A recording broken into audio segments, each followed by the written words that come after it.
अनंत शास्त्रम बहुलाश्च विद्या अनंत शास्त्रम बहुलाश्च विद्या अल्पश्च कालो बहुविघ्नता च अल्पश्च कालो यत् सारभूतं तदुपासनीयम् यद् सारभूतं यद् तं हंसो यथा क्षीरमिवाम्बुमध्या हंसो यथाशिं। आदरणीय प्राचार्य महोदया एवं विज्ञान संकाय के प्रोफेसर मनोज सर, प्रोफेसर प्रकाश गिरी गोस्वामी सर, सोशियोलॉजी विभाग के प्रोफेसर बीए सिंह सर और प्रिय विद्यार्थियों, हमने जो संस्कृत का श्लोक आपके सामने प्रस्तुत किया उसका अर्थ है कि जिस जगत में अनंत शास्त्र हैं, अनेक प्रकार की विद्याएं हैं, समय बहुत कम है, उसमें भी बहुत डिस्टर्बेंस है। तो क्या किया जाए? जो भी सारभूत हैं, सारभूत इसेंस, उसको पकड़ लिया जाए।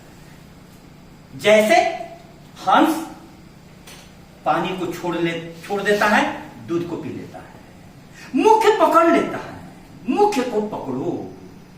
विज्ञान की सबसे बड़ी देन क्या है?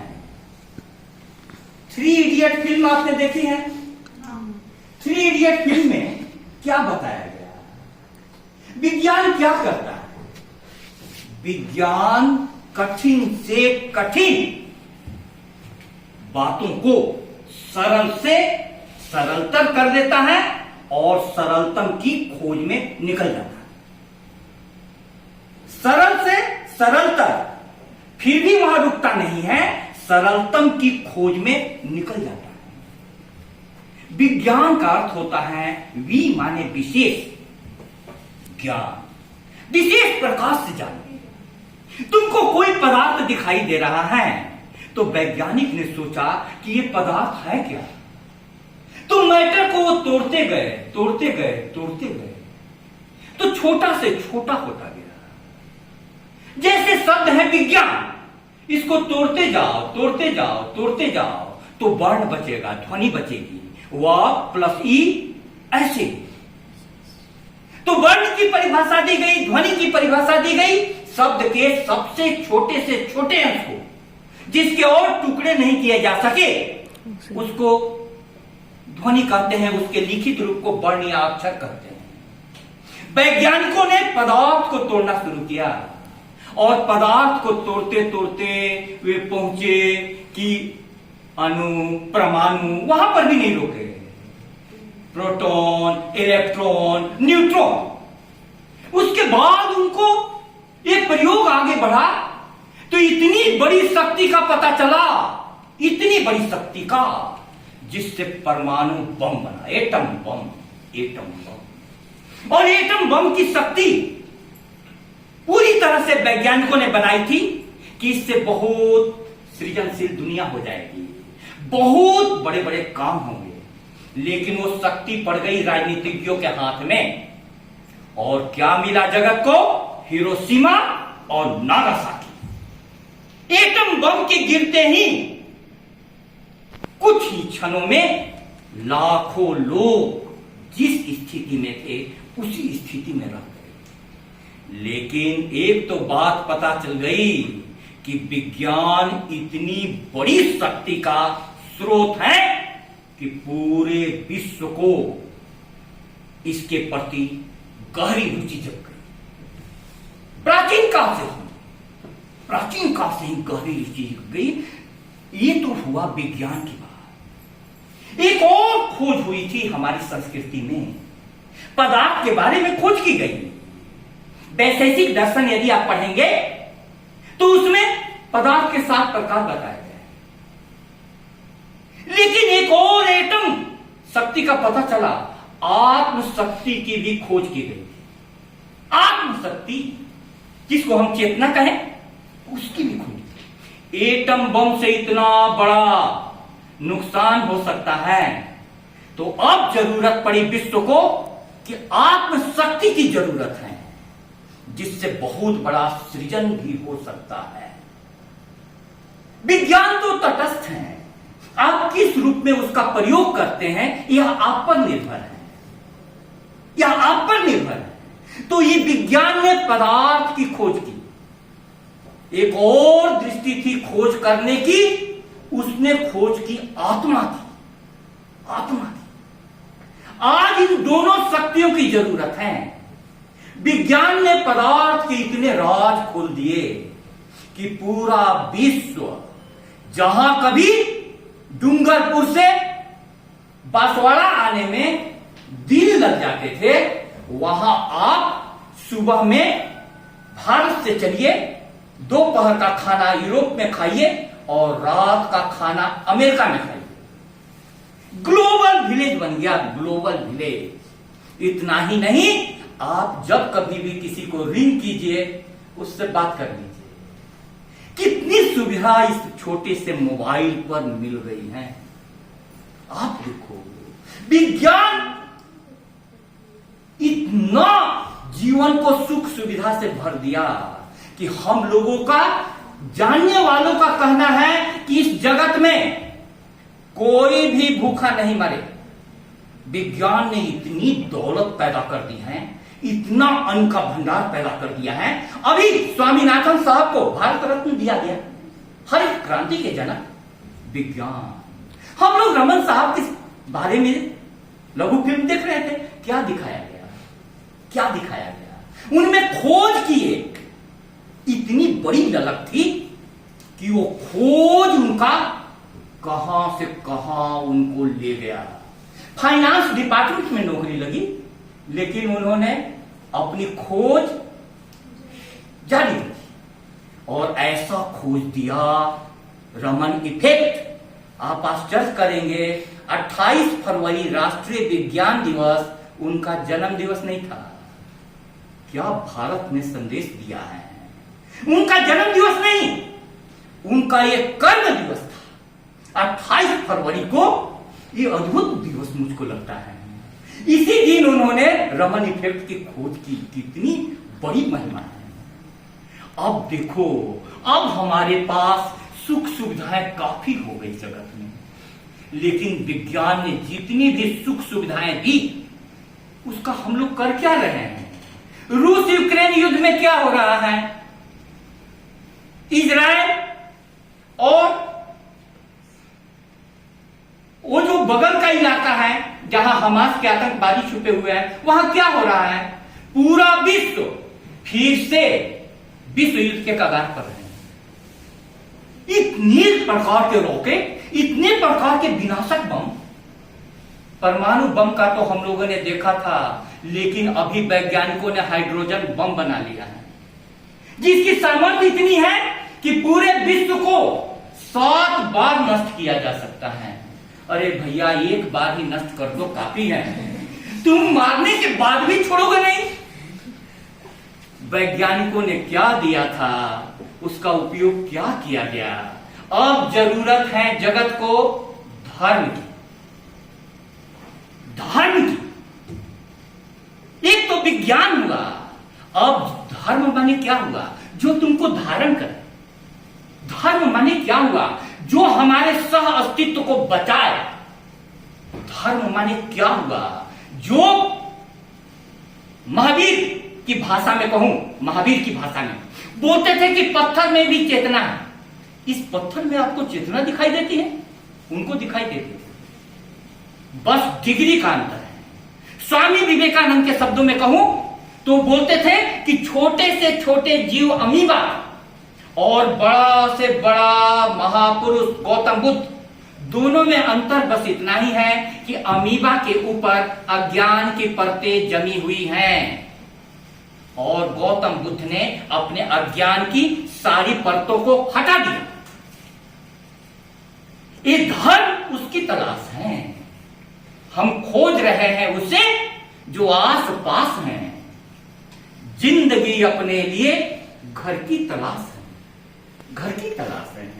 किसको घर नहीं चाहिए, जो भी मिला एक टुकड़ा उम्र ले गया, बुझती नहीं है किसी से भी यह कैसी प्यास है, बुझती नहीं है किसी से भी यह कैसी प्यास है। यह प्यास व्यक्ति को बेचैन रखती है। सीवी रमन को यह प्यास बेचैन रखी तो भारत रत्न मिला। अब आज धर्म बदनाम हो गया, बदनाम होता जा रहा है, क्योंकि धर्म के नाम पर लड़ाई झगड़े हो गए। लेकिन रुकना नहीं है। विज्ञान की जो चित दशा है, उस चित दशा को धर्म के क्षेत्र में भी बढ़ाने की जरूरत है। आज हिंदू का विज्ञान अलग, मुसलमान का विज्ञान अलग, क्रिश्चियन का विज्ञान अलग और सिख का विज्ञान अलग होता है। सबका विज्ञान एक, सबका विज्ञान एक। तो सवाल होता है कि हम सबका धर्म एक क्यों नहीं हो सकता? हम सबका धर्म एक क्यों नहीं हो सकता? उस धर्म की बात हमारे ऋषियों ने की थी। उस धर्म की बात, सर्वे भवन्तु सुखिना सर्वे सन्तु निरामया, सभी सुखी हो, सभी निरोगी हो, सब कोई हो सकते हैं। विज्ञान ने उस जगह पर पहुंचा दिया है विश्व को। लेकिन आज हालात क्या है? सब कोई सुखी नहीं। उसके लिए सही धर्म की जरूरत है।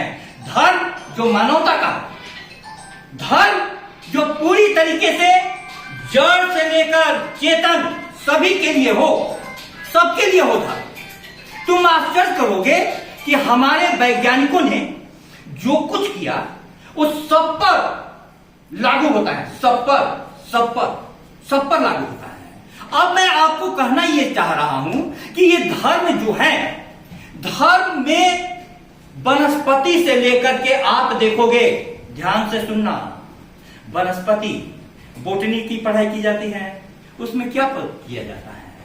उसमें भी जीव हैं, तभी तो बढ़ता है, उसमें भी है। उसके बाद लो, उसको हमारे संस्कृत की भाषा में उद्भिज कहा जाता है, अंदर से उत्पन्न हुआ, अंकुरित हुआ। उसके बाद होता है आपको अंडज, जितने भी पक्षी हैं अंडे से उत्पन्न होते हैं।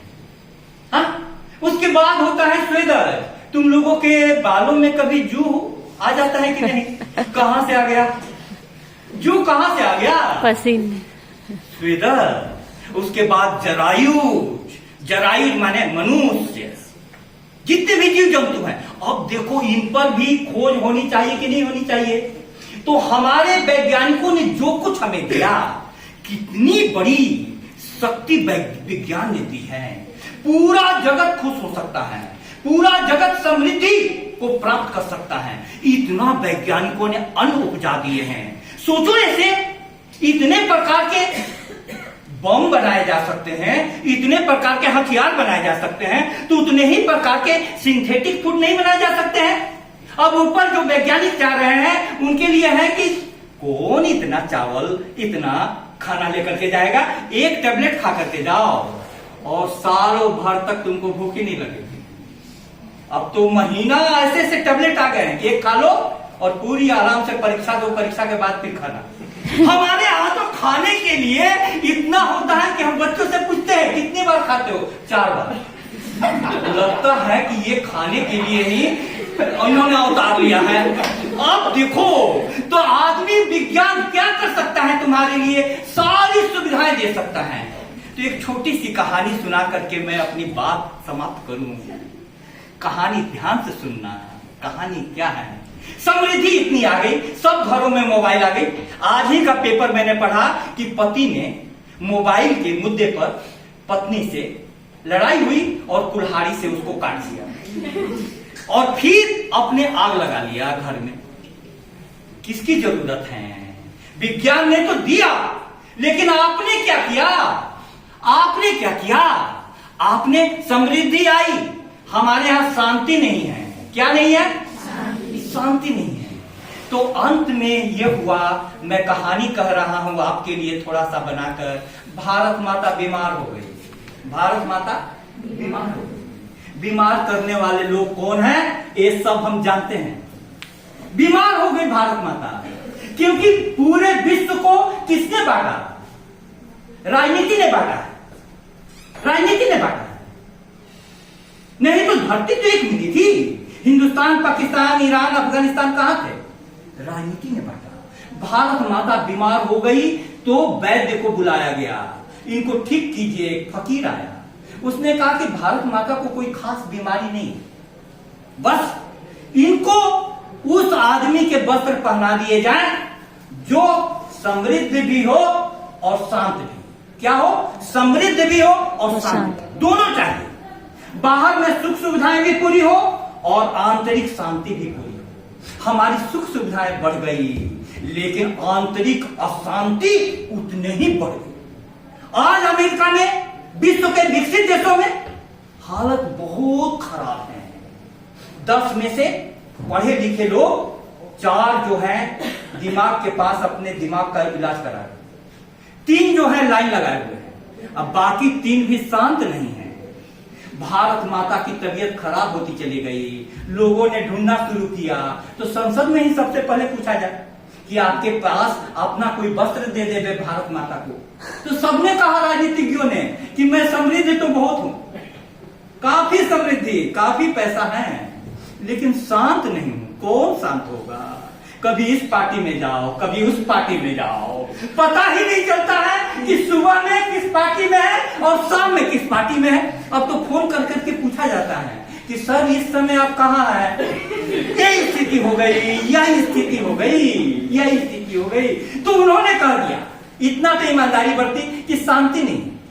तो बाहर में ढूंढा गया, तो निकलते निकलते पाया गया कि एक फकीर माही डैम के किनारे गाना गा रहा है, वो दुनिया के रखवाले। लोगों ने कहा कि कितने आनंद से हैं, कितना, वहां अंधेरा था।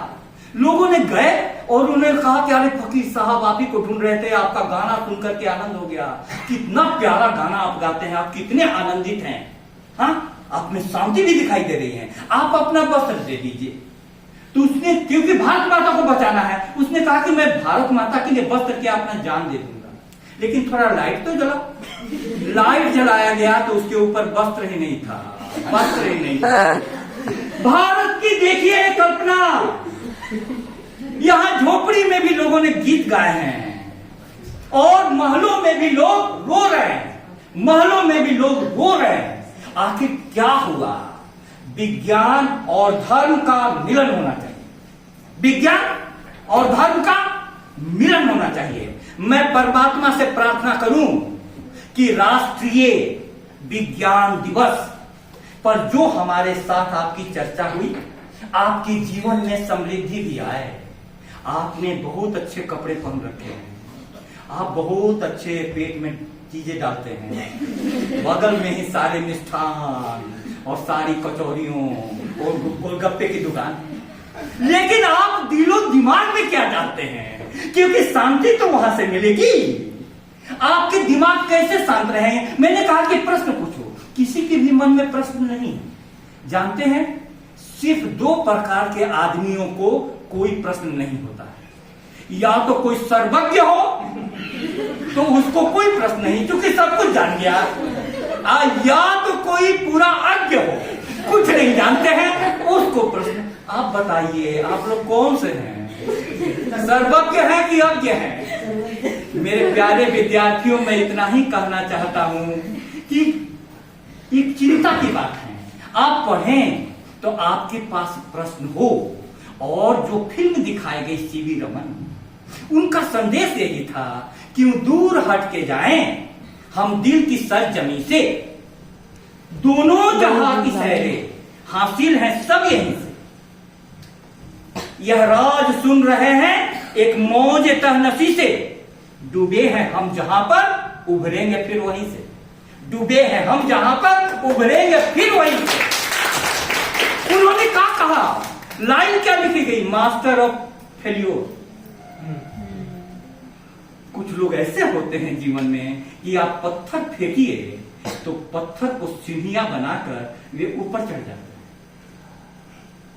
बांसवाड़ा के विद्यार्थी ऐसे हैं कि आप पत्थर दीजिए तो उस पर अपना सर मारने लगते हैं कि भैया आपने फेंका क्यों? आपको अपनी दृष्टि बदलनी होगी। मैं मजाक में कुछ कहना चाह रहा हूं, क्या कहना चाह रहा हूं? आप प्रश्न कीजिए, कॉलेज में आइए अपने प्रश्नों के साथ, प्रश्नों की खोज कीजिए, तथ्यों को जुटाइए। जब तक उत्तर नहीं मिल जाए तब तक प्रश्नों का पीछा कीजिए। उसके बाद कोई निष्कर्ष मिले तो निष्कर्ष को सबके सामने रखिए और विज्ञान के निष्कर्ष कोई भी जांच ले, कोई भी जांच ले। ये दृष्टि आप में पैदा हो तो हमारे विज्ञान विभाग के द्वारा आज की आयोजित चर्चा सार्थक होगी।